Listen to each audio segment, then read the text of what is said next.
So let's move this line specifically over to a piece of middleware so we don't have to handle the generation of this inside of each of our forms. So let's go ahead and make out some middleware with Laravel, and let's call this generate safe submit token. Now safe submit is the name that we're kind of giving to this functionality, whether it was pulled into a package or not, but we kind of want a unified name for all of this. Okay, so let's open up generate safe submit token, and we're just literally going to copy this and put that into the handle method.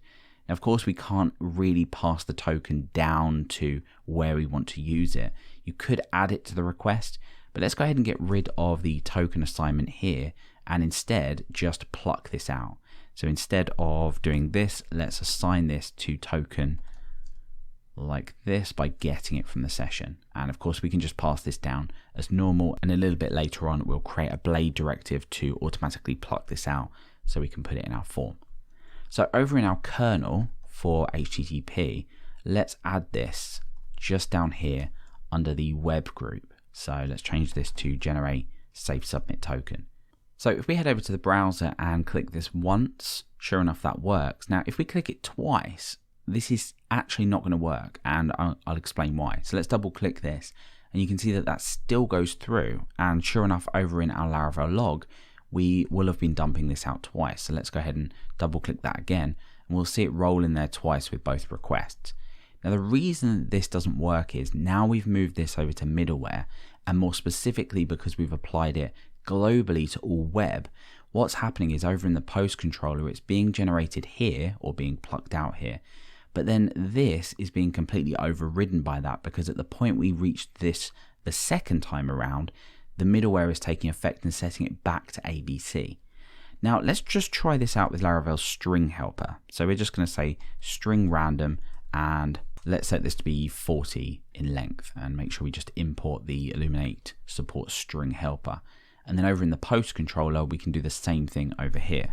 So let's just say string random and 40. And let's go ahead and import that class again. Okay, let's just try this out one more time. So let's go over and just click create post normally. And now we come up across with another problem, which is that the fact that when we generate this in here, we're generating it again differently for this request over in store. So really the way to get around this is to only do this when we are reading, not posting through anywhere. Now, there's a couple of ways that you could do this. You could take this out of the web middleware group, and you could specifically apply it in here. So for example, you could create out your constructor in the post controller, and you could go ahead and apply this specific middleware to the create page. So that is generate safe submit token. And you can only apply that to create. That's your form. So let's make sure we import the middleware here, and let's get rid of this temporarily from web. So that would work because we are only doing this when we land on here, and then when we get to this point we are not regenerating that token, so it's not failing automatically. So if I click this through once, it works. If I click it twice, or if I just refresh the same page, then it won't work again. So let's just refresh and double click, and we get a 419. So that's one solution, pulling this out of here and only using it for the form. But what you might want to do is not have to think about this while you're building your pages. So we're not going to go down that route, although that's absolutely fine. We're going to bring this back into the overall web group. But in here, we're going to do something very similar to Laravel's cross-site request forgery token middleware. Let's open this up and see what this does. Let's open it up within the Laravel framework.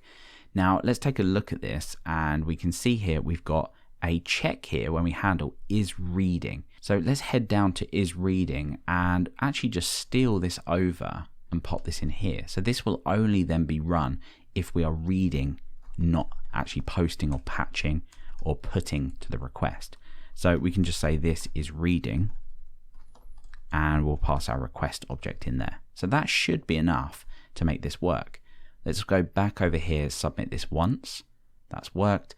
And now the second time round, when we post through and over in our post controller, we get to this point, the token won't be regenerated, and therefore we won't see this issue. So let's double click on here, and there we go. Great. So that's now working.